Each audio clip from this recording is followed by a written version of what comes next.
If you're like me and you went under your house yesterday to check the rat traps to see if you killed any of those pesky varmin because you're too broke to hire an exterminator, and then you saw that your insulation was sagging, and then you went and touched it and found out that it was really wet, and you're too broke to hire a plumber, then keep watching and you can learn how to find a leak and how to fix it. So if you want to learn more about tub drains, keep watching. This is where I'm at right now, but I'll get you up to speed. You might also clean out your shower first and take everything out, but I didn't think it was that important. So to get this part out, if you watch the video, the guy said you can use that screwdriver trick where you like cross them over and twist. I tried that. It didn't work. So I tried a pair of vice grips, or not vice grips, needle nose pliers. That also didn't work. So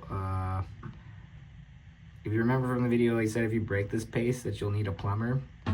And if you're too broke for a plumber, then that's not really an option for you to break the piece.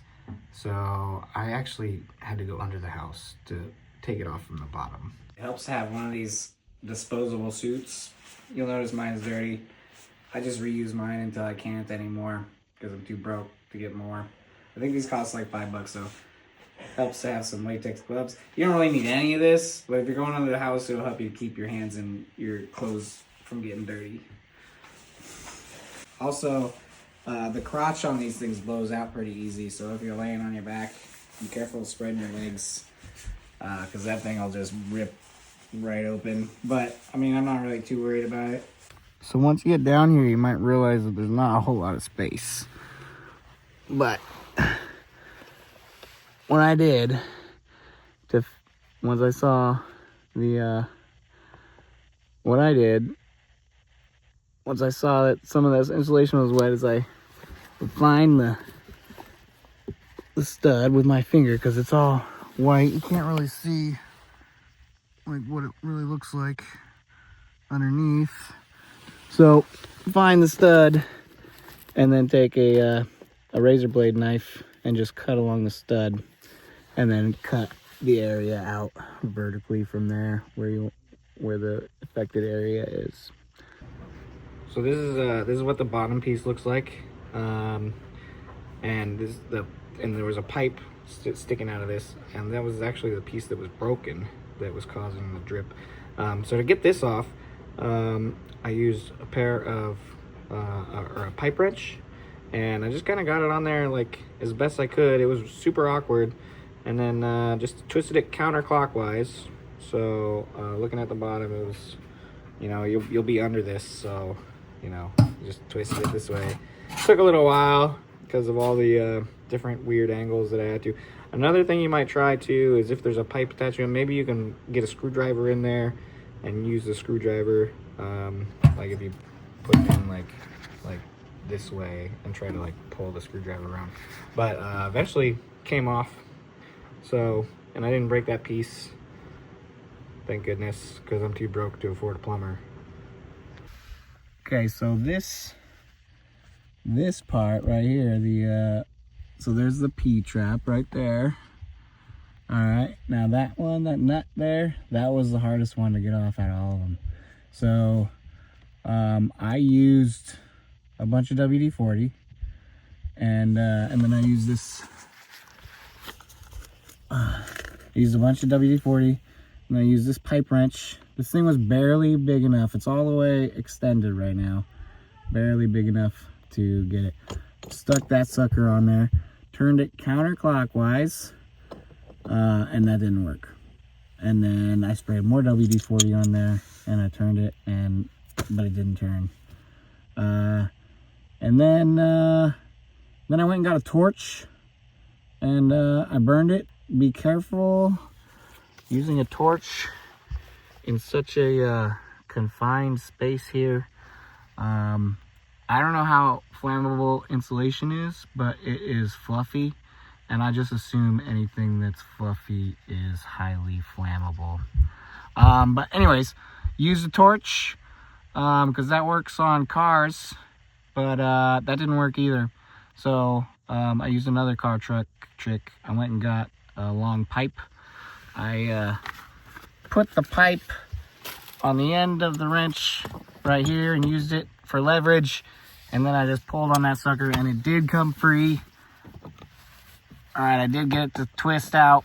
I thought just this top nut was gonna come out, but really this whole thing came out, which was actually good. Because now I can put that black fitting in there. So yeah, it came out.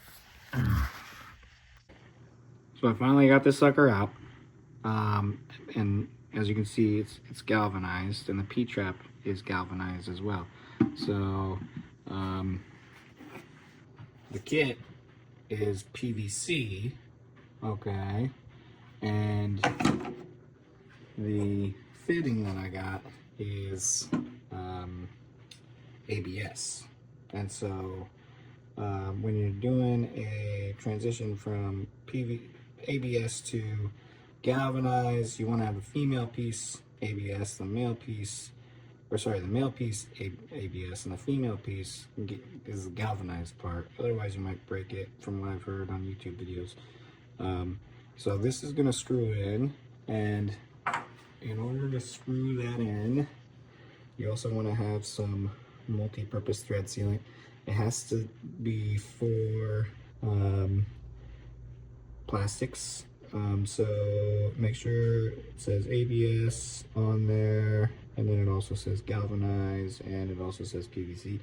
Also, you want to make sure that it is a soft set, not a hard set. Don't take it from me, I don't know, I just watched it on a video.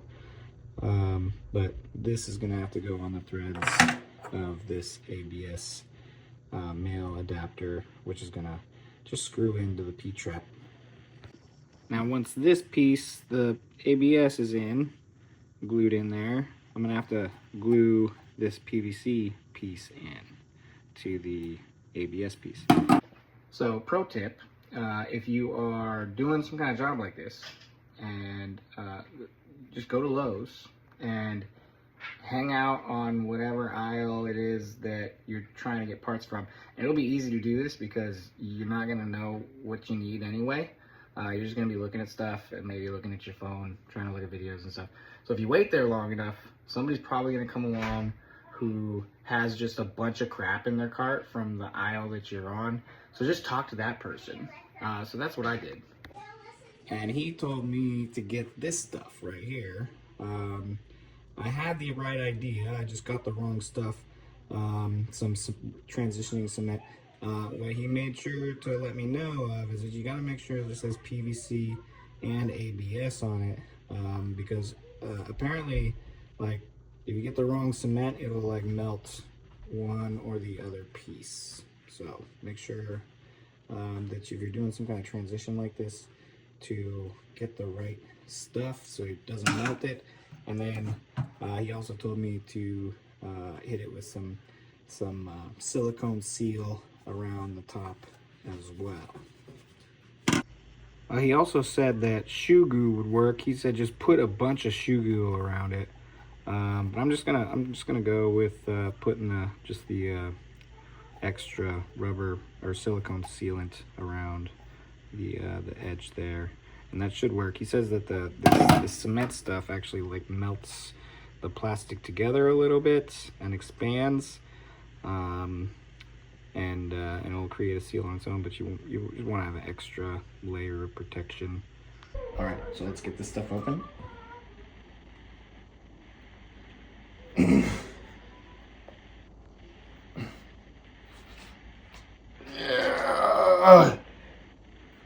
Okay, because we need some channel locks for this. Oh my goodness. Holy cow. I'm gonna tap on it. These are maybe directions. Store and use at temperatures between 40 and 110 degrees. Okay, it says it doesn't really say anything about opening it other than shaking. All right, try again. Oh, there we go. There we go. All right, so you're gonna use the channel locks to open this thing up. Daddy, this dress. And it does come with a brush, so that's good. All right. And since there's not a lot of space, and I was down here yesterday It's kind of hard to move around. Ugh. Ugh. Ugh. Oh, I'm almost there. Oh, all right, I made it. Okay, so I've got a lot of stuff already down here. Thank goodness. I'll start putting this stuff together.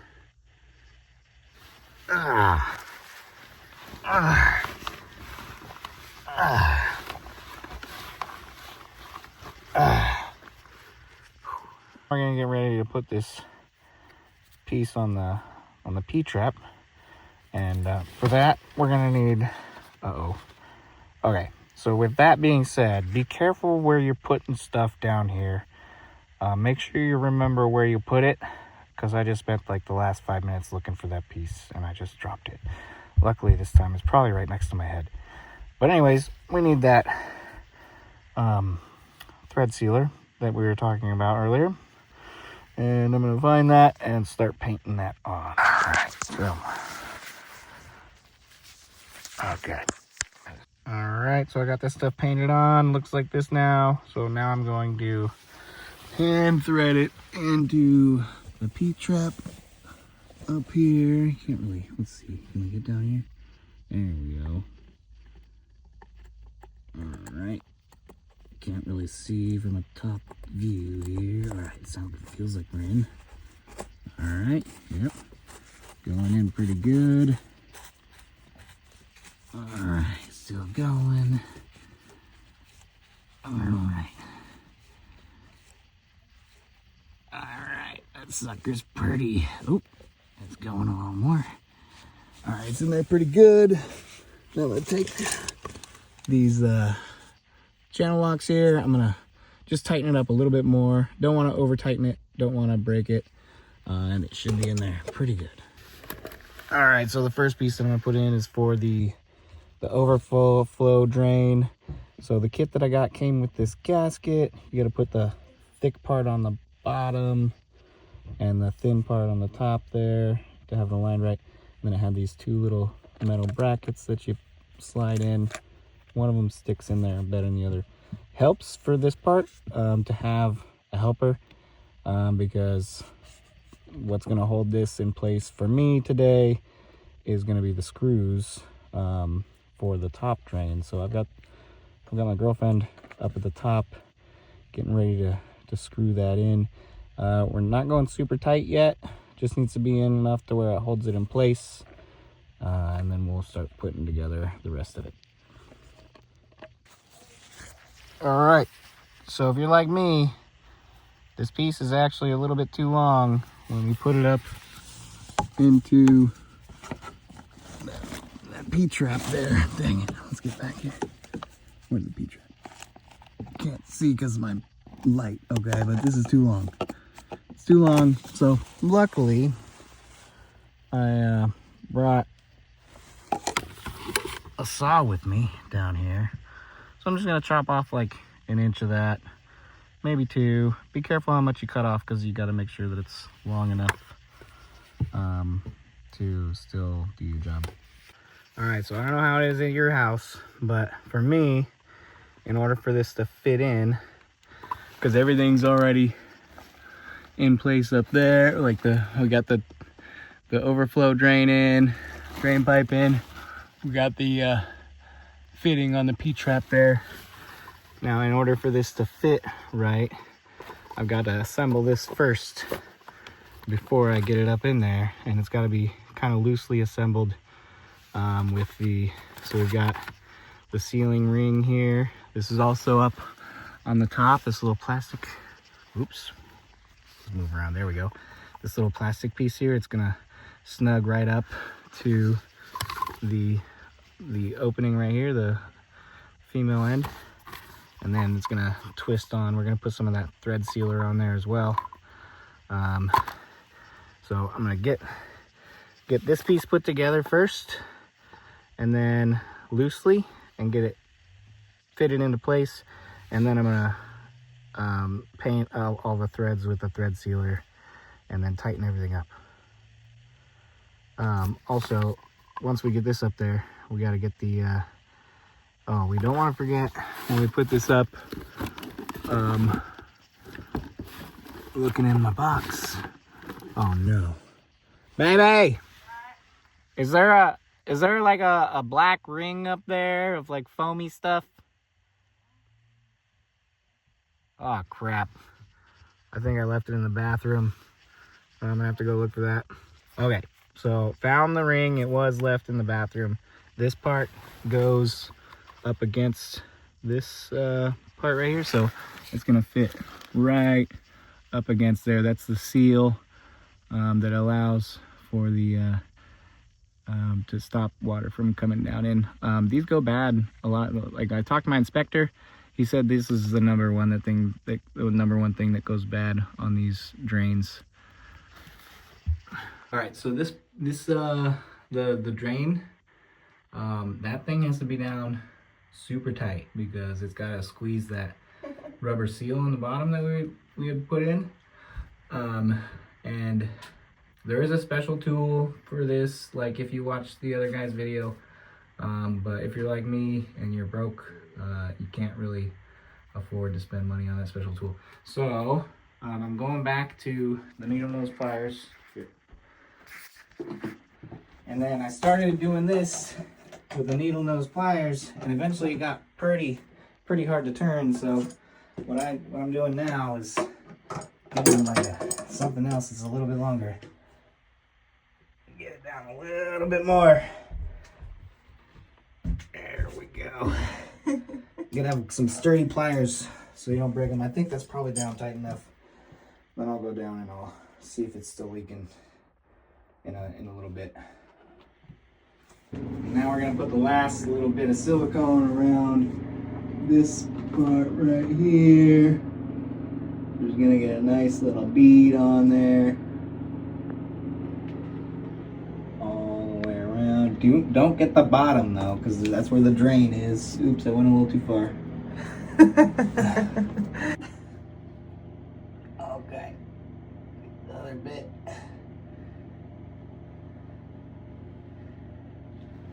Alright. And now what I do for my caulk or my silicone stuff is I get a screw, some kind of screw that'll fit down in the hole, just to be able to make it, so it'll come out okay next time. Keeps a hole there for it to come out so it doesn't get all clogged up and stuck. Then we're going to take our finger, just going to give it a nice little scoop around there. You don't want to take too much off. You want it to be sealed. Oh, a little more right there. Make sure you dry this area first before applying the stuff. We're gonna try that side again.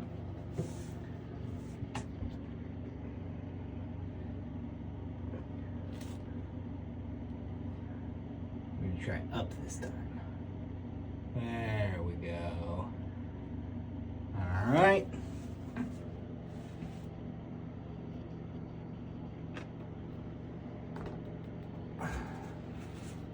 I'll wipe up some of the residue here.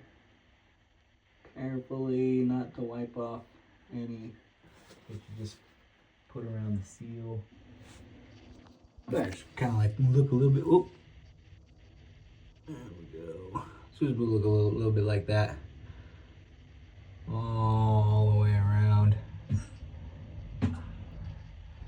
Yeah, it's not perfect, but maybe you can do a better job. This is kind of how the piping was set up in the, actually it was this way. And our culprit was right here, this guy. I didn't see really, there's not really any threaded material in there, broken off. And looking at this piece, it looks almost like somebody like tried to weld it on, but there was a gap in between these two right here. I'm glad I got that fixed. I think it was actually hair that was kind of plugging the hole. Otherwise the situation would have been a little bit worse. So I guess having a girlfriend or a wife with that gets hair in the drain all the time isn't always a bad thing. All right, so the job's done. These are all the tools that I pulled out. But some of them you need, some of them are helpful, and some of them you don't need. The first thing you'll notice here probably is a 1.5 ton jack. You don't actually need 1.5 ton jack, but what I did need was this pipe. In order to get a piece of the pipe off of the P-trap, I had to get the pipe onto the wrench and use the pipe as leverage to get the sucker loose. It was on there pretty tight. So don't need the jack, might need the pipe. Hopefully you got enough room to use the pipe. And then we got a pry bar, a hammer. I had to get a plate off in order to access the piping. You may or may not need to get a plate off. This could also help to remove any drywall, but ultimately didn't need a hammer. I used these to cut a piece of pipe that was kind of hanging on, but didn't really prove to be useful in any way, shape, or form. Safety glasses.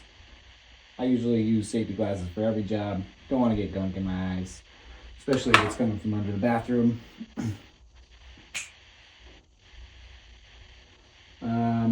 Pipe wrench,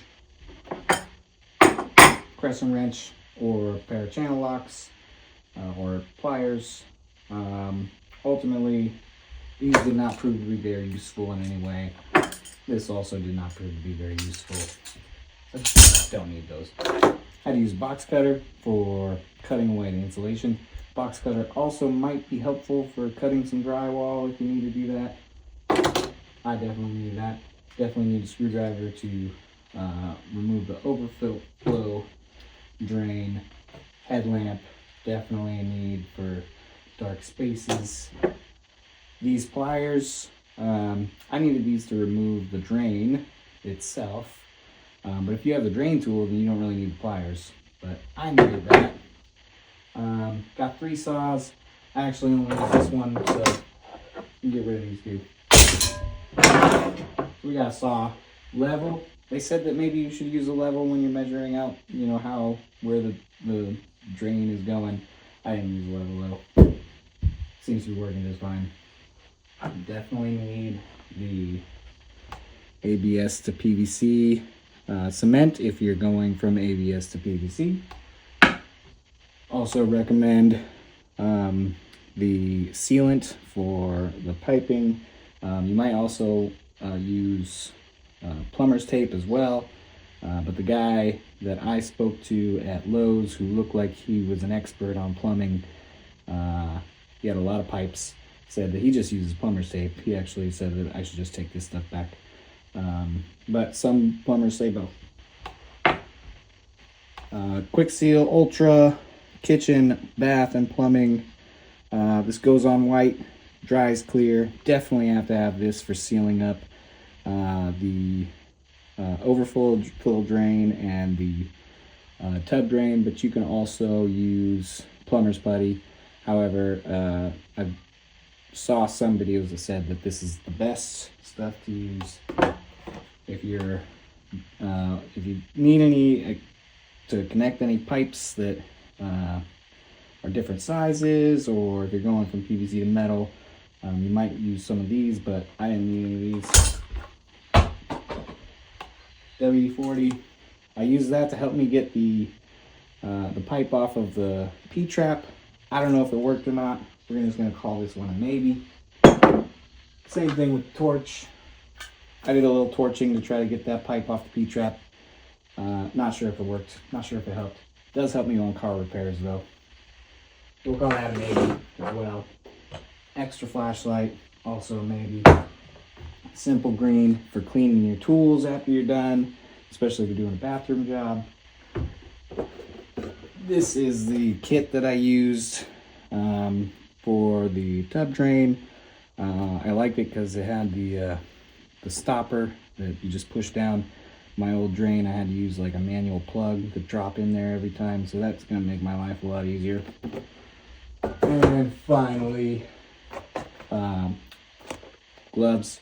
But I mean, depending on how dirty you want to be, don't really need those either. So at the end of the day, I needed a pipe, pry bar, screwdriver, box cutter, pair of needle nose pliers, pipe wrench, saw to cut the PVC to the right length, the different glues, the silicone sealant, and the cleaner. Hope this is helpful.